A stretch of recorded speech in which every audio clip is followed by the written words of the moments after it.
Hi, I'm Faerisk, your new favorite artist. We are going to prep for this year's Artfight together. And if you tuned into this video without having an idea of what Artfight is, then have a look at my video from last year. I explain the whole concept and I will do a short introduction right now. So Artfight is an annual 1 month long event where artists group together as 2 teams and fight each other, gaining points by drawing each other's OCs. Regarding my video from last year, I will follow up on the drama because a lot of people watched my video, and thank you so much for the love and attention for that video, by the way. I really appreciate it. Make sure to watch last year's video to get the whole picture. Now let's grab our drawing materials, a mug of water, and I will start yapping a bit about my thoughts on the new rules and what I think about them. And I will also be talking about my OCs, drawing them in the background.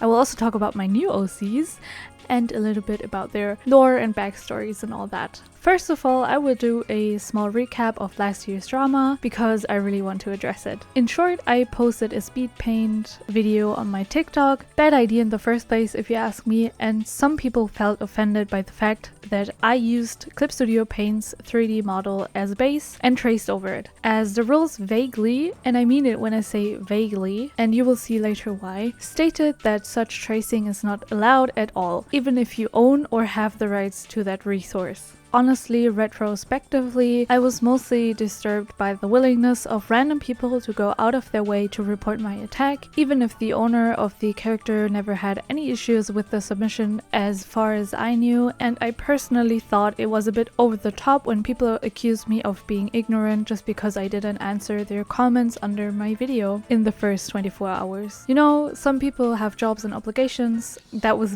a very chronically online moment, I think. Usually I'm not that offended, but not gonna lie, it was my first time getting heat on the internet and I definitely learned my fair share. I will probably keep posting on TikTok just to get more attention on my characters, but I heavily recommend considering what kinds of criticisms you may open yourself to when posting your art on there. It's really something else. But besides all that, I had an amazing time on Artfight in 2025, and this year I am looking even more forward to it. Since a lot of you have found my profile from my video, I have discovered you guys as well and have already bookmarked some of your lovely OCs, so be prepared. Disclaimer that I will only attack as much as I can, prioritizing my friends at the beginning of July and then proceed to attack all my other bookmarks depending on how much I feel like drawing them.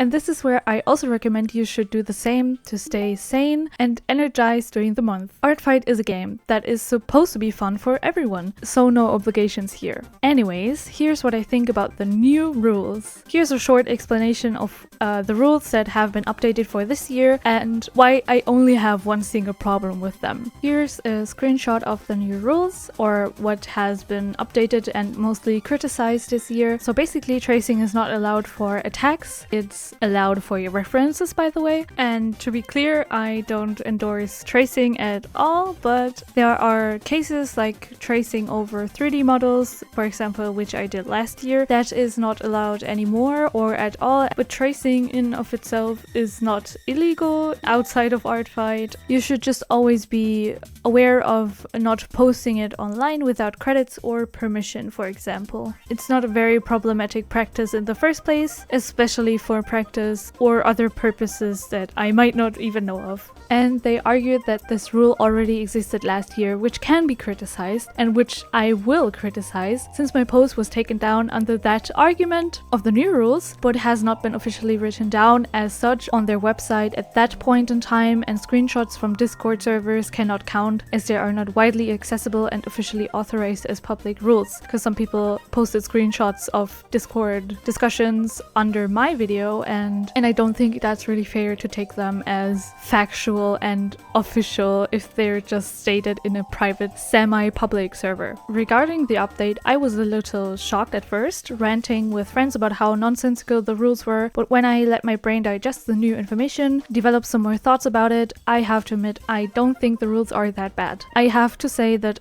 I just didn't understand the extent of what tracing meant to the Artfight team. And I also think that it was not fair for my attack to have been removed because the wording itself was just not clear enough for everyone to understand what exactly they do not want us to do. I also have to grant them that in general, Artfight does not want you to speedrun the artwork that you're doing for others, because they really want to have an accurate point system, which I understand, but the execution of the rules is sometimes a little wishy-washy and questionable at times. There's also a whole side discussion about the Artfight moderation that I do not want to reproduce in this video since it's mostly rumors and all that. Either way, as much as I did not want to break the rules last year, I will aim for doing the same this year, no matter how you see it. I never intended to hurt anyone's feelings or step outside of any line, so I think it's fair to just stick to the rules if you want to take part in Artfight, and if you have any problems with that, the team is always open for criticism. I think there's a form where you can put down any concerns or criticism and they will look into that if you feel like doing that. I just really like the event itself and I don't want to have it ruined for me just because something minor happened. That doesn't really matter because it's just a game and there's nothing to gain or lose here except for points for my team, but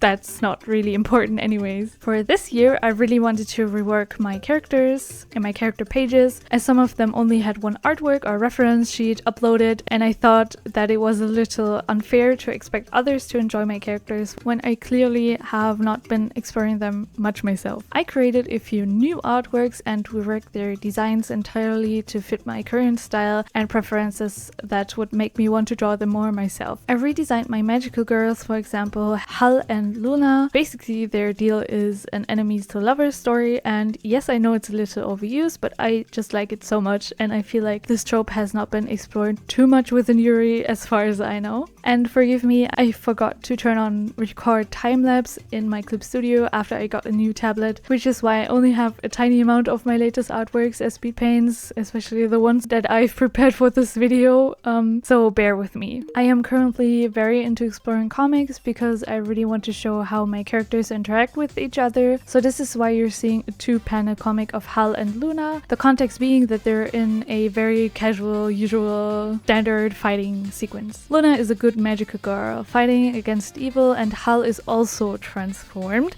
but it was forced upon her by the evil organization that kidnapped her to use her as fodder for their evil plans. Hal basically envies Luna as she represents everything that she thinks she will never achieve or become, but Hal doesn't know that Luna's life is not as fun in games as she might think. Hal very much confuses her displeasure with envy, but as Luna always sees the good in everybody, she really has to question how far this kindness extends for the first time. As you might expect, they will have so much to learn about and from each other. I'm looking forward to finally giving their stories some more love and attention in the future. Next up are my 2 new OCs, Emu and Tao, which I was desperate to create after reading some amazing Navi OC comics from other artists. I'm really into Avatar right now. I also like the other Avatar even better, but this is a very small hyperfixation I'm having right now. Emu and Tao came to life since I really wanted to create a couple with a significant height difference because it makes me feel some type of way.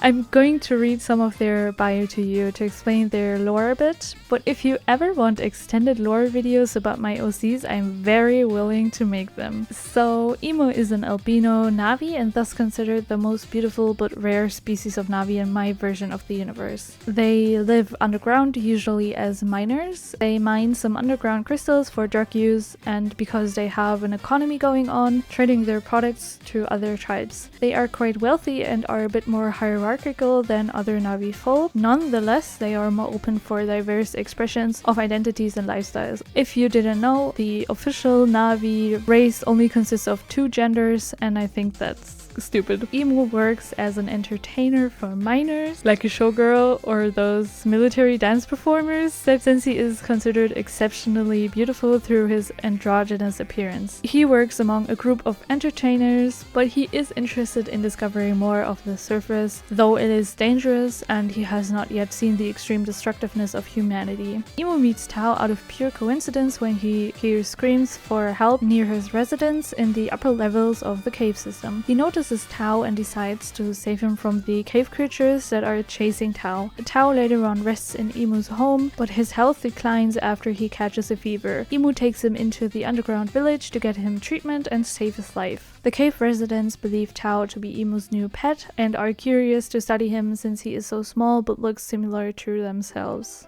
Tao is a trans man that studies software engineering on Earth and gets the opportunity for a job on Pandora after a very successful graduation. After a few months working endlessly to keep military systems running, Tao's facility is attacked and he has to flee into the wild with only a few air tanks on him. In my version, humans only use small, compressed air tanks as the technology has been developed further in my version than in the movies. I think the masks are low-key ugly. Tao barely keeps himself alive for about 3 days when he flees into a cave that is covered in crystals of all sizes and colors. The crystals magically light a path deeper into a cave system, and it seems as if there are some constructive supports built into it. Tao guesses there must be some kind of civilization that resides within the cave, but he decides to hide in a dark nook, prioritizing resting and assessing how to reach the closest facility on his small device that he managed to keep. Unfortunately, Tao gets attacked by cave creatures who are attracted by the blood of his wounds. He runs off deeper into the caves, and this is where Imu saves him. Tao is being slowly implemented into the tribe as mentioned. Tao will later die in a to-be-decided event and undertake a metamorphosis into a Navi body, and that is how he ends up with a new body. Free transition, let's go! Imu will wait for whatever time it takes Tao and take care of him since they fell in love with each other when Tao was still human.